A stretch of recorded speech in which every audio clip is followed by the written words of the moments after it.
Good morning. Welcome, everybody. Welcome online, in person, and podcast. I'm super pumped and excited to be here with you guys today. My name is Pastor Armando. I'm the lead pastor of Fusion Church, and man, I am blessed to be in the message series we're in. See, many of you thought I was just preaching this to you. What you got to understand is God has been preaching it to me these last 3 weeks, and it has been a lifesaver. I mean, honestly, I have been so blessed. Before walking into this, I felt too stressed to be blessed, but now that we're in it, it's reminding me the power of anchoring myself into right things. Now, if you've ever been on a boat, maybe you've been on a storm in a boat, you know the power of an anchor. Man, when you throw that anchor out on the boat and you pull that anchor tight and you just connect it with a rock that doesn't move, you are secure no matter how much the wind blows, no matter which direction the waves or the current goes. You are stable. And man, I'm reminded that there is stability in Christ even when the world goes crazy.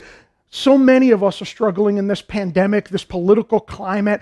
We're seduced by worries, by anxieties. When I turn on the news, it just grabs all that I feel secure in, and I'm seduced to feel worried, to feel anxious, but I have re-anchored myself in the truth of God, that my hope, my future, and my calling isn't given by the world, and it cannot be taken by the world or the circumstances of the world. You are anchored in Christ today. If your hope, your faith is in Jesus Christ, you are not only anchored in a future of salvation, but you are anchored in God's promises for this life, for this time, for this season in life. Look, guys, the season did not take God by surprise. He's allowed it. It was part of His allowance in His sovereignty. God did not bring you to this to leave you now. The God of your storm yesterday is the God of your storm and my storm today. And today we're going to discover a new truth, a really important truth, and it's that this life cannot give community and it cannot take community that is established in heaven. That's right. We have a community here in life that you and I can anchor into, and it's called the bride of Christ. It's called the church. COVID cannot steal community. This life cannot give or take a community that was bound in heaven by God Himself. And that community is for you and for I. So many of our needs of love and acceptance and belonging and being part of something are met within that community that has come from God. And this year has been a trip. It's been an absolute trip. You could say that word to yourself, trip. It's been a trip. So many of us have reported, have felt lonely, have felt isolated. For me, this year has felt really heavy. Like, I miss hanging out with family members in different states that used to come and visit. I haven't seen them in almost a year or more because of this crazy world we're living in with its circumstances. And if you felt alone this year, just know you're not alone. Not only are we feeling this heaviness together, man, but God feels it with us. Jesus Christ Himself can empathize with your pain. Do you know when I'm struggling, I always go back to Scripture and I try to anchor myself in a truth. And the truth is simply this: whatever Jesus went through, He's going to carry me through. Because Jesus went through His desert, I'm going to get through my desert. Because Jesus endured hardship and was victorious, I am going to be able to endure hardship and be victorious. Because where Christ went, His church goes, and what Christ had victory over, He credits to your account and my account. And if you're struggling with loneliness today, know that you're not alone. You're actually in good company. Do you know Jesus was sent out to lonely places? Jesus Himself was made to feel lonely. Crowds were around Him. Crowds were pursuing Him. Everyone wanted a piece of Jesus. And even in the midst of the group, of the plenty, of the pressures of life, Jesus had to isolate Himself and felt completely alone at times. You are in good company. Would you guys turn with me to Matthew? We'll open up this message today with Matthew chapter 1, verse 40. A man with leprosy came to Him and begged Him on his knees, "If you're willing, you can make me clean." Jesus was indignant. He reached out His hand and touched the man. "I am willing," He said, be clean. Man, this man with leprosy, do you know Jesus is attracted to the lonely? When you're feeling lonely and you invite God in, Jesus anchors himself into your lonely places. Jesus anchors himself into your hurts, into your wounds. Man, this guy had leprosy. This guy was an outcast. He was not allowed into community. He was not allowed to associate with friends and family. People saw him as a complete disease that would kill them. They avoided him. This guy was a total outcast, totally alone, not engaging anyone except for Jesus. Jesus is attracted and anchors into your mess. Remember, the God of your mountaintop, he is also faithful. He is good. He is also the God of your mess. So Jesus said, be clean. Immediately, the leprosy left him, and he was clean. Jesus sent him away at once with a strong warning. See that you don't tell this to anyone. But go, show yourself to the priests, and offer sacrifice that Moses commanded for your cleansing as a testimony to them. Instead, he went out and began to talk freely, spreading the news. As a result, Jesus could no longer enter a town openly, but stayed outside in lonely places. Yet the people still came to him from everywhere. Guys, you're in good company. You know what this story reminds me of? That Jesus is attracted to the lonely. When you're lonely, when you're struggling and you're saying, man, I miss my mom and dad. I miss hugging my grandparents. I miss seeing my adult children. Whatever your story is, whatever your loneliness is, maybe today you're sitting alone in addiction. Maybe your spouse walked out on you and you feel abandoned in your marriage. Whatever your loneliness is, when you go to Jesus like this leper, Jesus, I'm lonely. Jesus, I'm hurting. Jesus, I feel like I'm an outcast. I've been the black sheep of my family. Jesus is indignant and he reaches out his hand and he says, be clean. Why? Because Jesus knows your pain. Jesus was sent out in lonely places, and that's the second truth. Because Jesus overcame loneliness, I will be able to as well. Because Scripture reminds us in Philippians 4 that I can do all things through Christ who gives me strength. I can endure all things. I can make it through all things. I can do all things. Why? Because Jesus paved the way for me. Loneliness and isolation, folks, it's taken its toll, though. See, if you don't anchor into God, you are being seduced by what the world has for you, and all you need to do is turn on the news media. The news media is ripe. It's ripe with anxieties, with worries, with fears. What's going to come of the future? What's going to come of the economy? What's going to become of the future for my children and my children's children? What's going to happen with our country? Look, I don't know the answer to any of that, but what I know is God is good. What I know is that Israel endured season after season of hardship, and God always pulled them through it. There wasn't a season Israel went through, even in the captivity, even in being sold into slavery. Jesus, God the Father, always redeemed them, always took them out. And why do I say Jesus? Because he's a second member of the Trinity. It was the Father, the Son, and the Holy Spirit was there in the Old Testament. He's there in the New Testament. One God, this holy, mysterious Trinity. And God was faithful to always, always rescue his people. If you're in need of rescue today, you need to stop anchoring yourself into wrong things, into the things that distract, into the things that divide, into the things that seduce you and I toward worries, fears, and anxieties. There is no fear, worry, and anxiety in Christ. Man, it's the devil who authored all of that. But in my faith, in the truth of Scripture, I know that God will bring me through the season that I have found myself in. Why? Because he's the same yesterday, today, and tomorrow. But so many of us are seduced and we anchor into shifting sand. We're not anchored into a rock that holds our boat steady, and we're being tossed back and forth by the wind.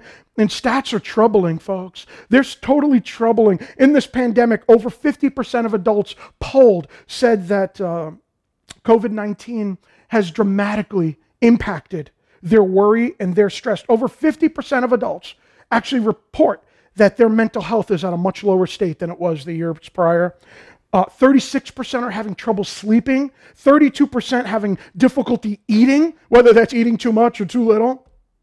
There's a 12% increase in alcohol usage. There's a 12% increase reported in severe mental health issues such as anxiety, depression, suicidality. Guys, it is wreaking havoc on our population. But it's because we're anchoring into the wrong things.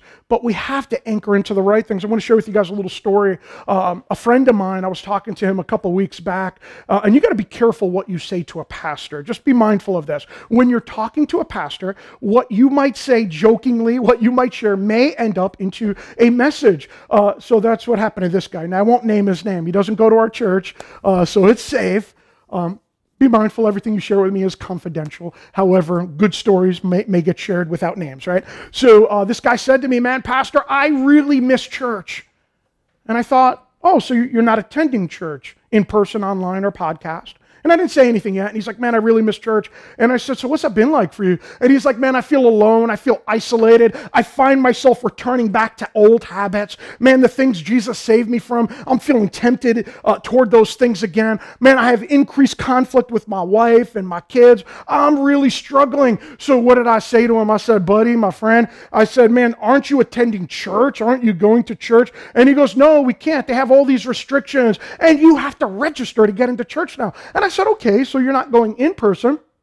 Are you going to your church services? Are you part of that online? Are you watching their online campus? And he says, no, I don't want to be there because I'm tired of the screen. I'm sick and tired of seeing people on a screen.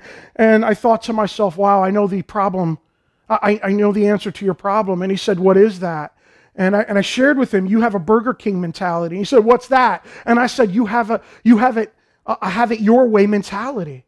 And he says, well, like the commercial? And I'm like, yeah, dude, you want life on your terms. You want church services on your terms. And he says, yeah, but I'm just tired. And I said to him, I said, the biggest challenge you have is that you want it perfect. Do you guys know the cost of perfection? The cost of perfection is too much. You cannot afford the cost of perfection because life never measures up to what you and I expect, what you and I want. It never measures up to perfection. Sometimes we have to accept life on life's terms, and we have to push through, folks. And I said to him, I said, look, you may not attend physically, but man, you gotta be able to look past your preference. I know you don't want to see people on the screen anymore.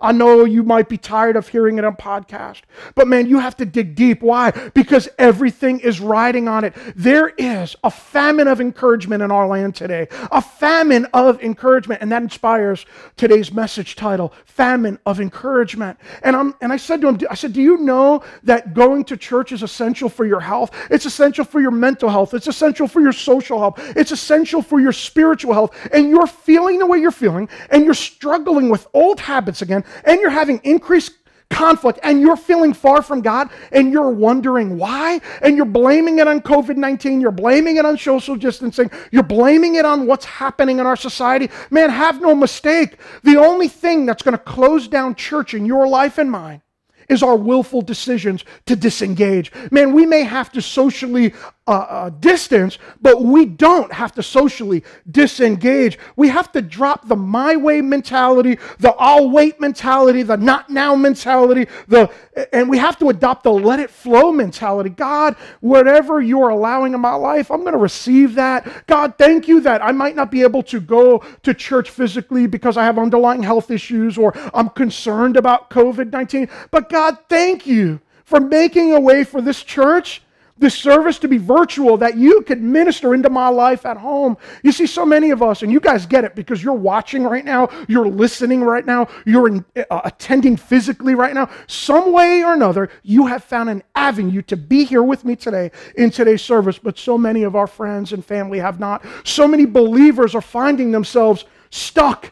They're going back to old habits. They're finding themselves in a famine of encouragement in their life. And who are they going to? Who is influencing them when they've taken the God factor out of their life? Who steps in? The enemy, media, worry, doubt, the things that strangle you and I.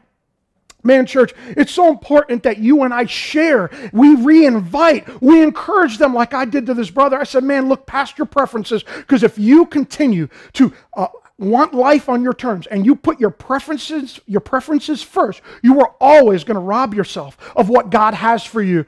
Man, sometimes do you know God doesn't even live up to our expectations? And it's not because there is failure on God's part. If there was, he would not be God. God never fails. God is always enough. He's always more than enough. But we try to control God. God, I want you and your blessing on my terms in the way I want, in the package I thought it should be delivered in. But then who becomes God? You and I do. And the truth is, that is our sinful nature, always warring against the things of God. Guys, this life is trying to seduce you and I. You and I have to anchor into something COVID can't steal. COVID cannot steal community, but you and I have to have a fighter's attitude. And we got to fight for community, because what's biblical community? Man, I love my brother as myself. Jesus said to us, what are the greatest two commandments? To love your God with all your heart, all your mind, and all your soul, and to love your neighbor as yourself. What is community? Community, most simply put, is loving, caring, and investing in my fellow believer just as much as I would want them to invest into me. And I am not going to opt out of fellowship. I'm not going to opt out of relationship. I'm not going to opt out of being encouraged because of my preferences. Guys, I won't let it get in the way, because perfection costs too much. Perfection always overpromises, and it always grossly underdelivers in your life. And I know that some of us are tired of the screen, right? We're tired of watching people on the screen.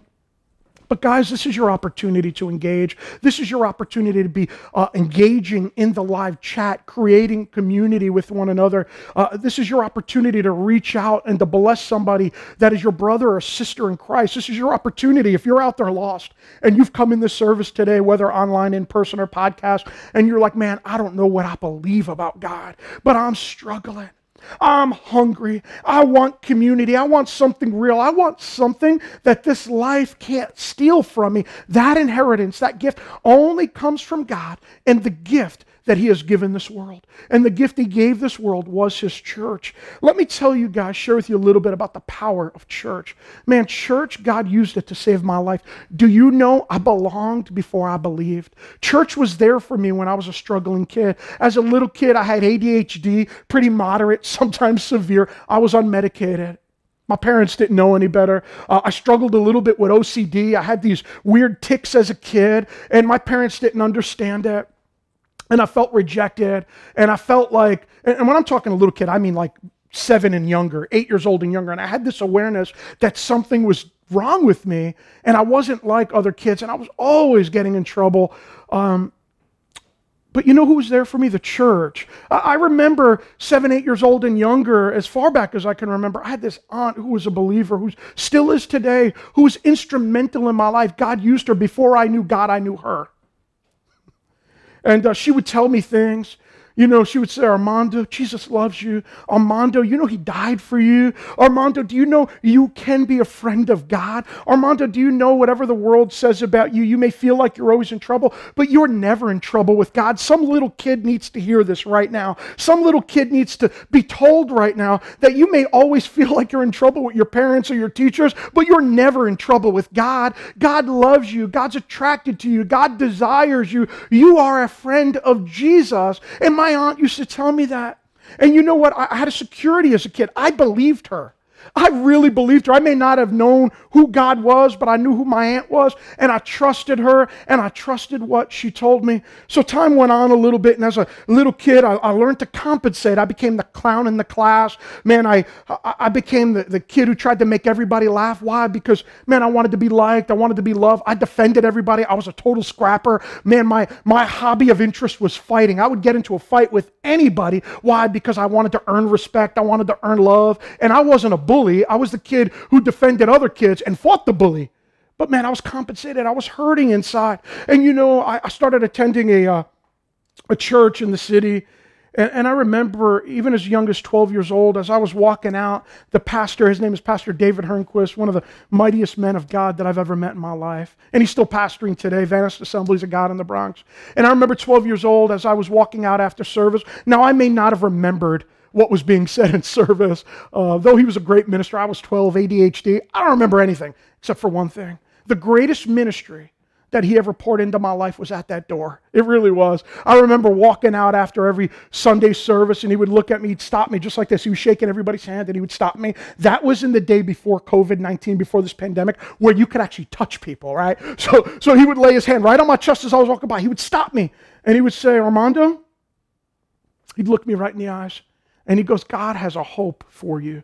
God has a future for you. I see a calling on your life. Man, God wants to do great things in and through you. You're a friend of Jesus. Man, the seeds that were sown in me as a little kid were reminded now, and that seed was shook, and a little bit of water went on it, and roots started to grow. Nothing broke ground yet. But man, it was going down, and it was rooting deep. And you know what? I believed him. I did, and I went out into this world as a tough street kid who was a scrapper, getting into fights every week. And you know what? I believed what that pastor spoke. So the next Sunday would come, and he'd stop me, and he goes, I know you've been through it this week. You know, sometimes I'd show up to church, and and I had that look. I had that look like the week has been rough, the week has been hard. And he would stop me, and he goes, no matter what this week had for you, know that God has something greater. You have a calling on your life. Jesus has a hope and a future for you. And you know what? I walked out believing it. And those roots continued to grow. And you know what? The church was there for me when I was little. It was there for me when I was a middle adolescent. And I made, to the best of my understanding at that point in my life, I made a faith commitment to Jesus. I invited God into my life. And you know what? I felt a sense of security in my life that I never felt. Then I became an older adolescent. I'm a teenager. I'm still a street kid, still getting into a whole lot of trouble, involving myself with different addictions and things like that. And the hand would come out every Sunday. I don't know what you've been through this week. Maybe sometimes he did. And he said, don't find your hope. Don't align yourself with the lies of the world. God has something for you. And then a little bit of time passes, and when I was 19, my girlfriend got pregnant, and we were about to have a child, and I was completely unprepared. By the way, who I'm talking about is my wife, Jo Marie, that you guys all know. And the church was there for me, and I remember I couldn't talk to my parents. I couldn't talk to her parents. I ran to this pastor who always believed in me. He believed not in me, but in the God who has a purpose for my life. And right now, you need to hear this. I believe in the God who has a purpose for your life. I believe in the God who has a purpose for your kid's life. I believe in the God who has a hope and a future for you, no matter what life has brought you to. I believe in the God who's going to bring you through it. And what that pastor claimed over me, I claim and stand with you. I stand with that truth over your life today. And you know who was there for me? I sat down with that pastor, 19 years old, feeling like I'd let him down, I really thought he was going to yell at me. I thought he was going to scold me. I thought he was going to say, you know, you committed sexual immorality, and these are the consequences of your behaviors. But he never said that. He never said that. He looked across to me at the table, and I'm in tears, and I said to him, Pastor, man, I know I've sinned. I know I've fallen short. Here's the consequences of my sin. And I'm now dealing with a girlfriend who's pregnant. I don't know what to do. He looks at me across the table and he says, do not wear that condemnation. Do not wear that guilt and shame. Do you claim Jesus as the Lord and Savior of your life? And I said, I do. Of course I do. You know I do. And he said, God is for you. Who can be against you? Yes, you may need to be in a state of repentance. Yeah, there's some things you got to ask God for forgiveness for, but know this, God still has a hope and a future in your life. And he goes, Armando, I want to ask you a question. How is God going to use this? How do you see God using this in your life? God's allowed it. Through the mistakes, God is going to be glorified. And in that moment, I felt the presence of God around me. You see, the church was there for me as a kid. The church was there for me as a young man. The church was there for me in my darkest hour. Then I became a believer. Then the call of God was on my life, and I knew I was called to be a pastor. And then in my process of becoming a pastor, I'm going past a lot of details, man, I lost loved ones along the way. And when I was in another season of pain, another season of difficulty, you know who was there for me? The church. Jesus through the church. You see, sometimes the things we look to God for, He's actually purposed it in His will that blessing would come through the church. When I'm grieving the loss of a loved one and I didn't know what to pray, Jesus was there for me through the church. The church pulled my arms up. When I couldn't pray, the church prayed. When I needed counsel, the church counseled. When I was not able to stand, the church helped me up. Jesus through the church. When I dealt with financial hardship, and I couldn't pay my bills, Jesus through the church helped me pay my bills. When I needed miracles in my life, some of those miracles came supernaturally right from God himself. Others came supernaturally through the church. The church was always there for me. As I then become a pastor raising children, and I'm trying to raise my children in the way of the Lord. And now they're teenagers and they're not listening to me. They went to many of you and they said, hey, could you believe my dad or my mom said this? And you guys looked them square in the eye and said, they're right, because the Bible says this. And when I needed help raising my kids, you were there. The church was there. Jesus through the church. You know, I'm concerned, guys. I'm concerned because there's a truth in Proverbs 17:7. A friend loves at all times, but a brother was born for adversity. When I was facing adversity, you, the church, was there for me. When I was facing hardship, you, the church, was there for me. And my concern for you and for me and for all the other believers that have now disengaged from church, online, in person, through podcast, is they are out in this world all alone, folks. Man, I don't want to be alone, but they are. There's people that are struggling with what Jesus saved them from. They've gone back to that. Why? Not because of the pandemic, not because of politics, but because you and I sometimes get seduced by a willful decision. Man, I want church to go back to the way it was. I want the life to return back to the way it was. I want church on my terms. Guys, we're not in that season. It's life on life's terms. The my way mentality chooses short-term preferences over long-term rewards. A well-rounded, healthy Christian is anchored into community. When you're not anchored, guys, you're going to find yourself feeling all alone. When you're not anchored, you're going to feel isolated. You're going to feel like you're missing people. You're going to feel like you're missing church. You're struggling in your walk. You're returning back to old things. The things Jesus saved you from start knocking on your door again. You're going to find yourself far from God. And that's where many believers are at today. But Jesus gave us this wonderful gift, His church, which is called ecclesia. And it's first mentioned in Matthew 16. Jesus talks about His church and what this word ecclesia means. The ecclesia of Jesus Christ is to be called out. The assembly of believers, the church. God has literally called His bride out from the world. Don't be like the world. Don't think like the world. Don't be seduced by the things the world will seduce you with. Don't give yourself over to anxiety, to fear, to worry, to doubt, to shame. Man, anchor yourselves in me. I give you something the world cannot give you, the world cannot take from you. What does God give us? Salvation. What does God give us? He gives me joy. What does God give me? He gives me His word, a transcendent word that was true yesterday, today, and is always true tomorrow. The world changes. The values of the world changes, but the values of God never changes. When what I believe is in contradiction to the word, I'm wrong.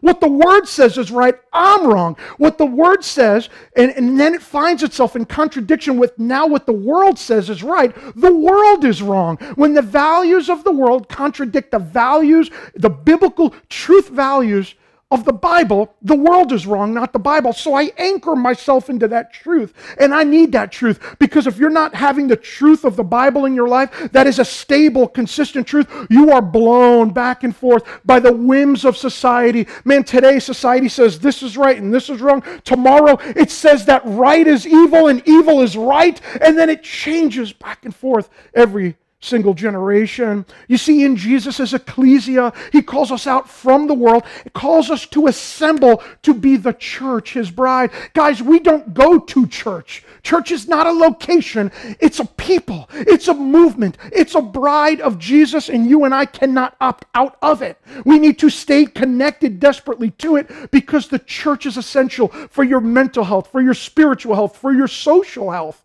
The church is essential to your life and mine. And this world cannot steal the community that came through Jesus Christ. And in that community, I find family. I have a place to belong. I have a place to help me with my beliefs. I have a place that believes in me, and I will become. And that inspires the vision of Fusion Church, a place where everyone can belong, believe, and become, because God has a hope and a future for you. And that hope and future is anchored in His church. It's actually His church that helps you to become all that you and I are called to be in this season of hardship and in the next season of blessing and then in the next season of hardship and in that next season of blessing. Guys, these are the ebb and flows of our lives, and the truth God has spoken over your life is not impacted by how life flows.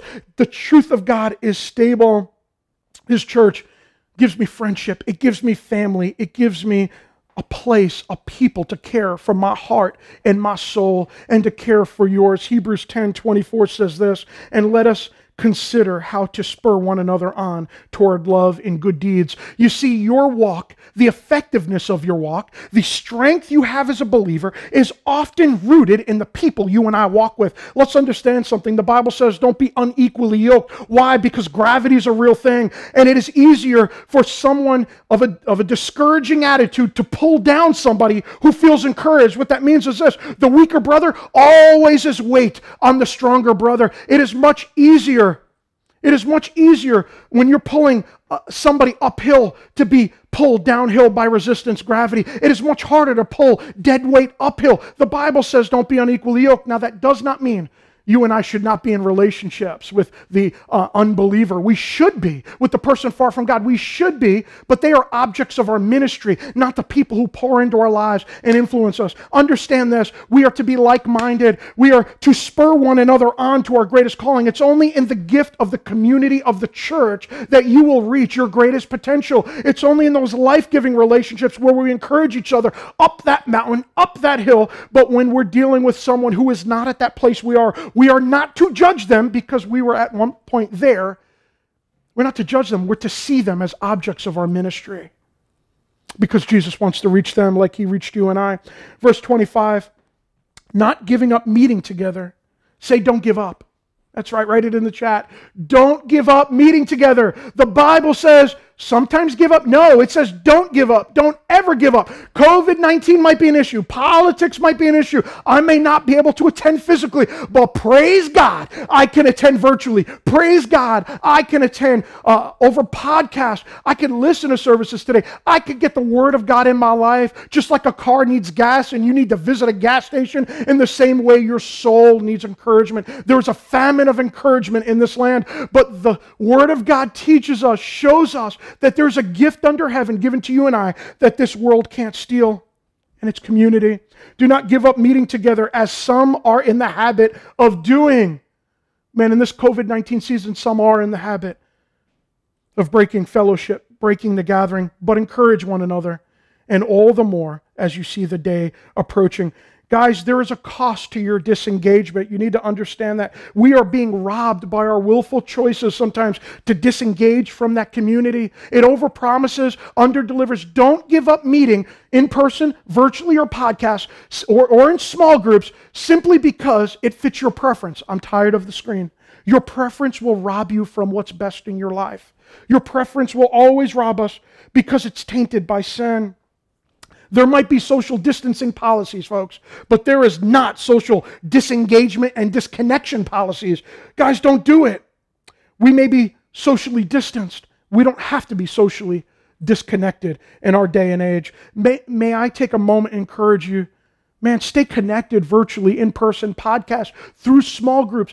Find a bridge, find any means, any avenue to do what God is calling you to do, what's healthy for your life and mine. Otherwise, you are robbing yourself. You're robbing yourself of feeling loved. You're robbing yourself of feeling cared about. You're robbing yourself of other believers praying for you. There is power in prayer. I am never going to opt out of an environment where others are praying to God on my behalf and for me because there's power there.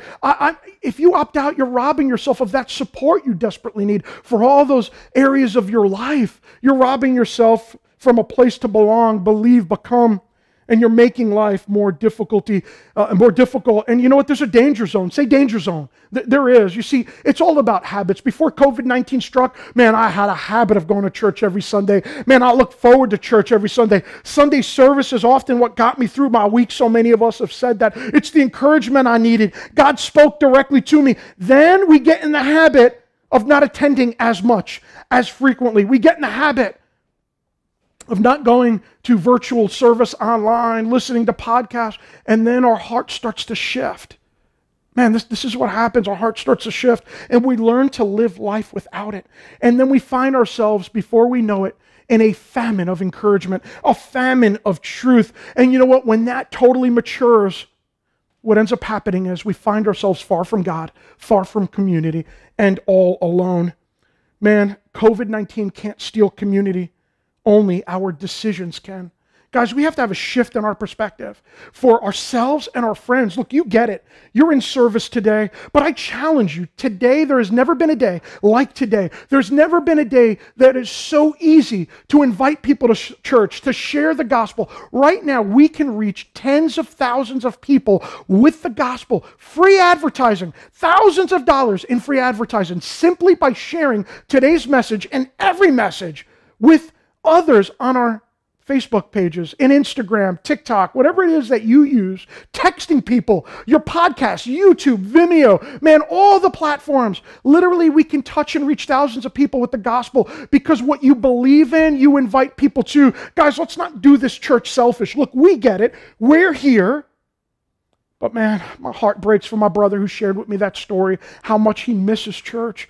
I took a moment and encouraged him and reminded him of what God has used community in my life to do. And look, COVID-19, this pandemic, it can't steal community in your life. You and I need to anchor ourselves in community, because if we don't, we're going to feel completely lost, completely alone. But you know who had it right? The early church had it right. In Acts 2, we see a picture of the church meeting, and you know what? It wasn't easy.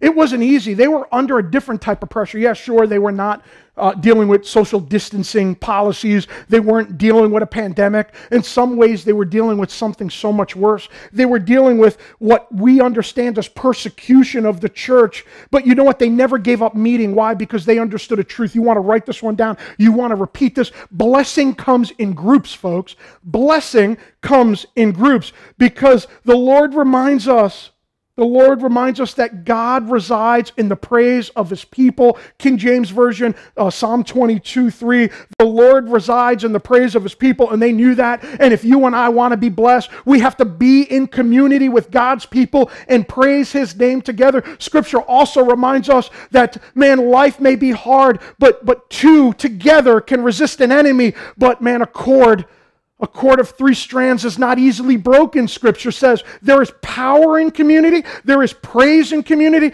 There's blessing in community. There's power to change your life and mine in community and to change this world. COVID-19, this pandemic, politics can't steal that.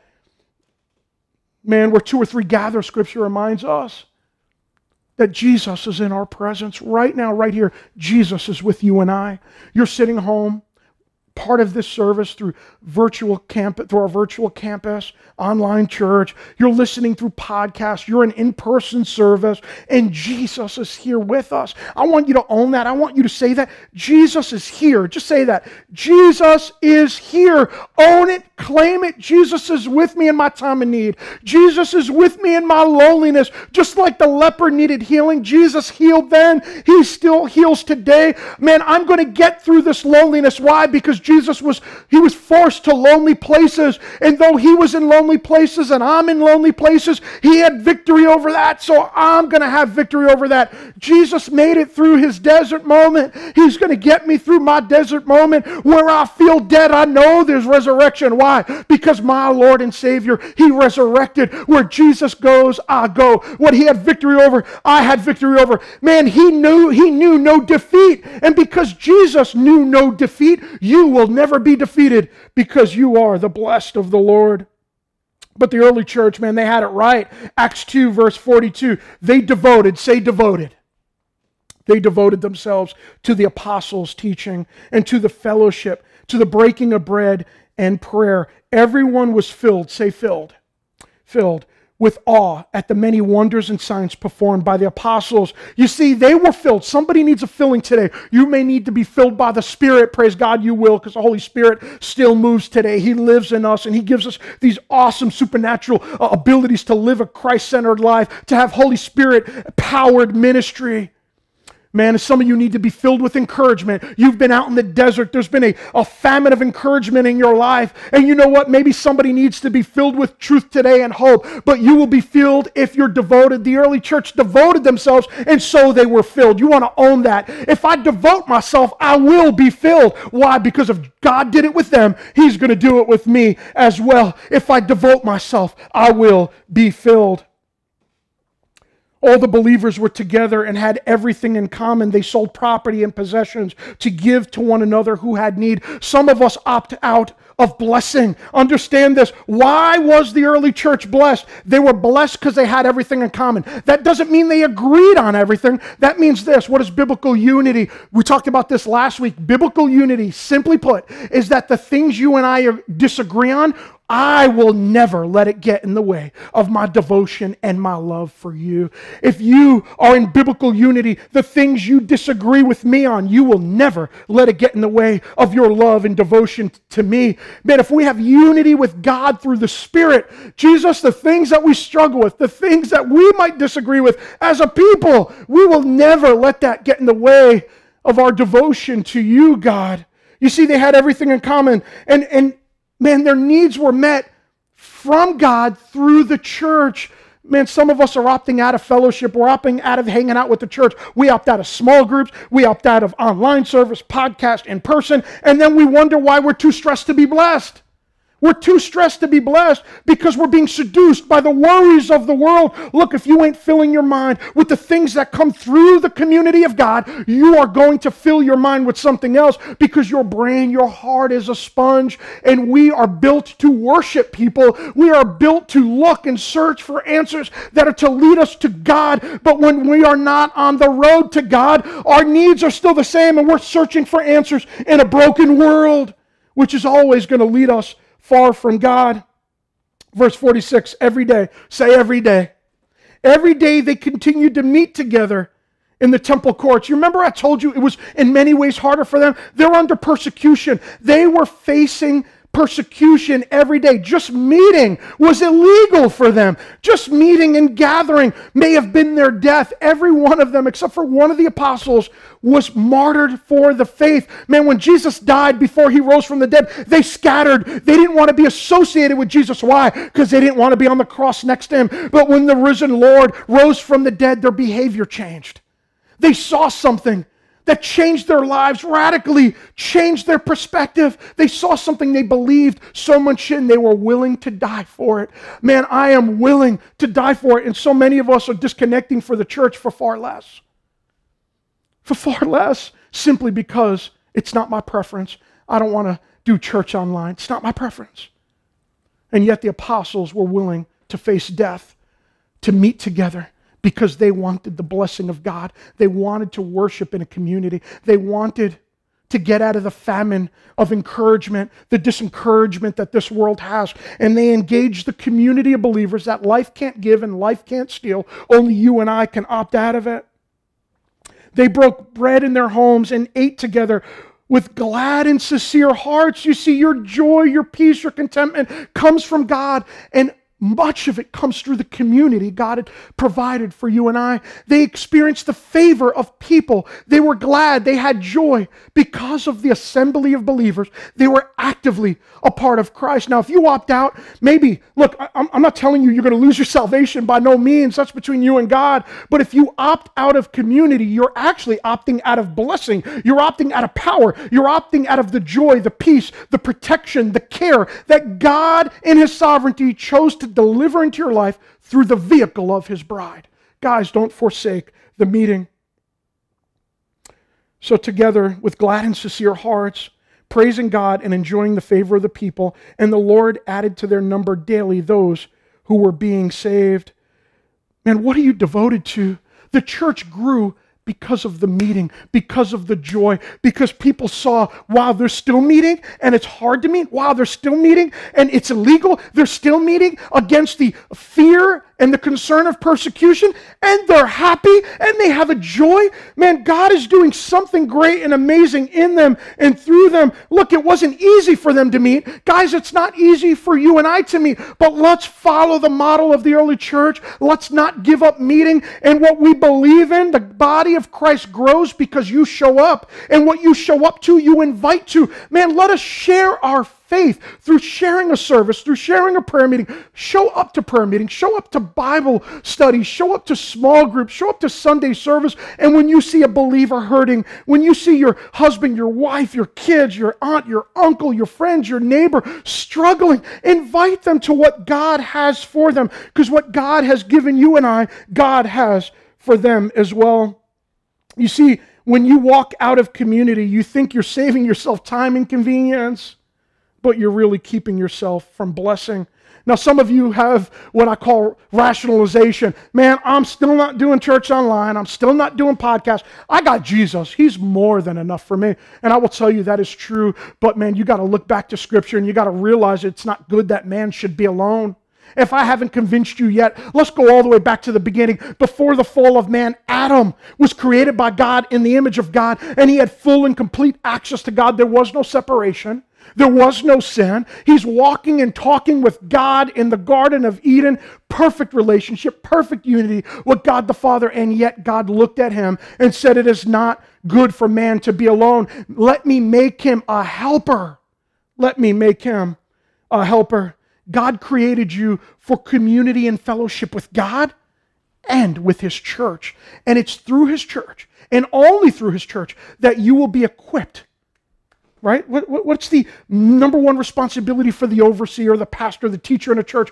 To equip the church to do the work of the ministry. It's only in the life of the church that I will become everything that God has called me and you to be. You see, here's the truth. What's all the fuss about? Man, we talked about the statistics. We talked about every group in society is struggling. Every adult in society on that study that they did, over 50% said their mental health is worse in 2020 due to this pandemic, except for one demographic, one group.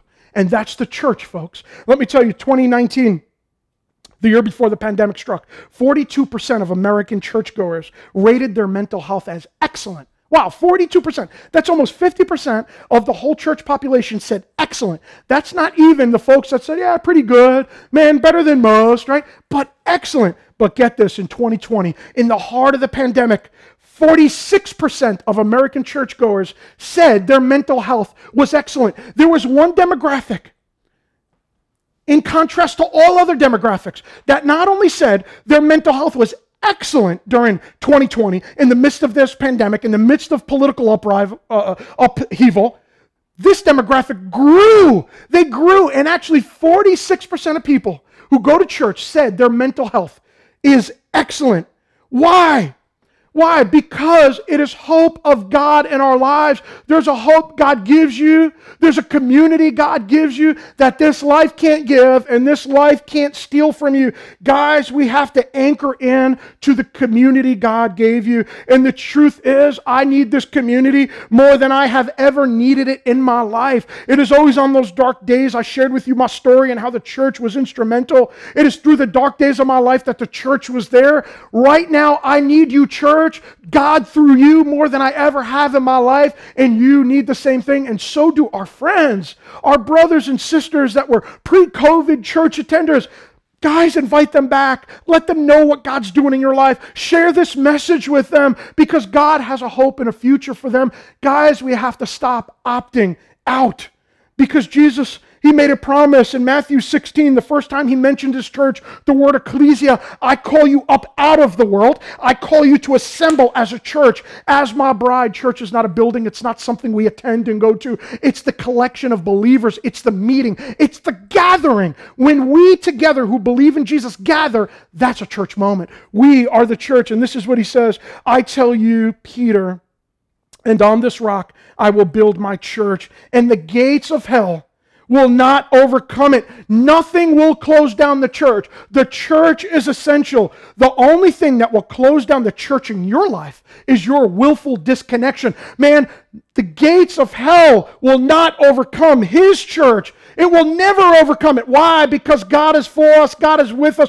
We're the bride of Christ. He is not going to leave his bride. He loves us. This pandemic will not defeat his church. As a matter of fact, folks, I've seen the church grow. I've seen the gospel go out to the far ends of the earth through social media, through online campuses, through podcasts. People are getting the gospel. Fusion Church, we're reaching people we would have never reached apart from this season of difficulty that we are in. Why? Because the gates of hell will never prevail against the church. The devil will never prevail against your marriage. The devil will never prevail against your teen children, against your finances. God is for you. Who can be against you? Nothing will snatch you out of my hand, the Lord says to you and I today. Man, I don't believe what my eyes see, folks. I got to tell you, I see people that are desperate. I see hurting. I see a pandemic. I don't believe what my eyes see. I believe what his word says. Why? Because in the end, he is the victor. In the end, he is successful. In the end, Jesus wins and we win with him. You have to base your security, your hope, not on what your eyes may see, not on what the media may tell you, but on what the word of God says to you and I. Because it's only in that foundation that we're going to experience what 46% of churchgoers say, that my mental health, my spiritual health, my emotions are excellent in the midst of a pandemic. My emotions are excellent my mental health is excellent in the midst of political upheaval and economic ruin and whatever the problem is, you name it. I'm excellent because God is with me and God is for me. Church, community, guys, it's essential. It's essential to your health, your spiritual needs, your social needs. And it's only in the context of the community God gave you and I that you're really going to find what you're looking for. It's what I found. A group of people to belong to, a group of people to believe with, a group of people, a team to be part of to accomplish some great and amazing things. A place of care, support, love, a place of acceptance. No matter what I've done, no matter where I've been, the church accepts me. A place to be part of. You see, this pandemic may have ruined a lot. But guys, it can't cancel church. It can't cancel church. You see, the church, she may not be perfect, but when she places Jesus at her center, she's amazing. The church, she may not be perfect, but when she places Jesus at her center, she's amazing.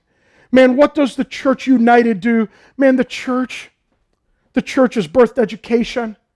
The church medical missions, when governments are still deliberating what they're going to do when a country's in ruin, when there's a natural disaster, while they're still voting and trying to figure it out, the church is the first hands and feet on the scene to help people in need.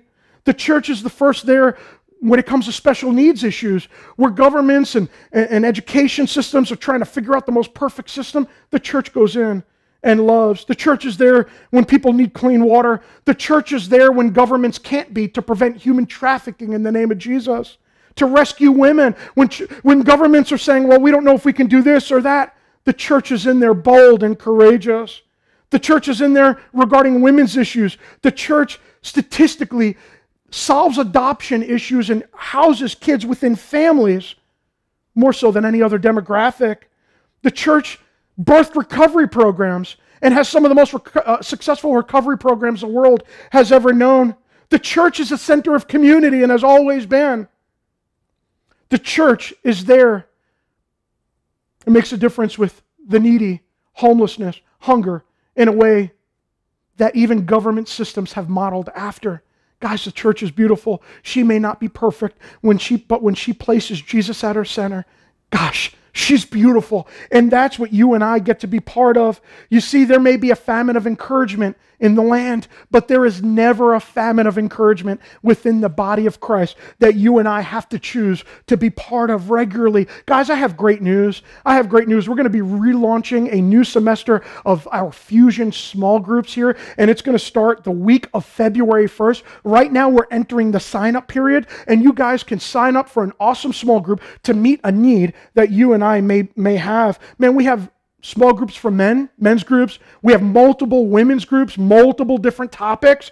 We have groups for teenagers, adolescents. We have groups for kids and families. We have Spanish-only speaking small groups that are that have a focus on reaching the far, those that are far from God, with the gospel of Jesus Christ. And if you have family members that are Spanish-only speaking, they can join this small group, not only get the gospel, but study the Word of God together. We have a Going Deeper Bible study that dives into the meat of the Word of God, literally sentence by sentence, chapter by chapter, and we call it digging into God. Man, you can dive deep into that. We have a small group called Spiritual Nutrition.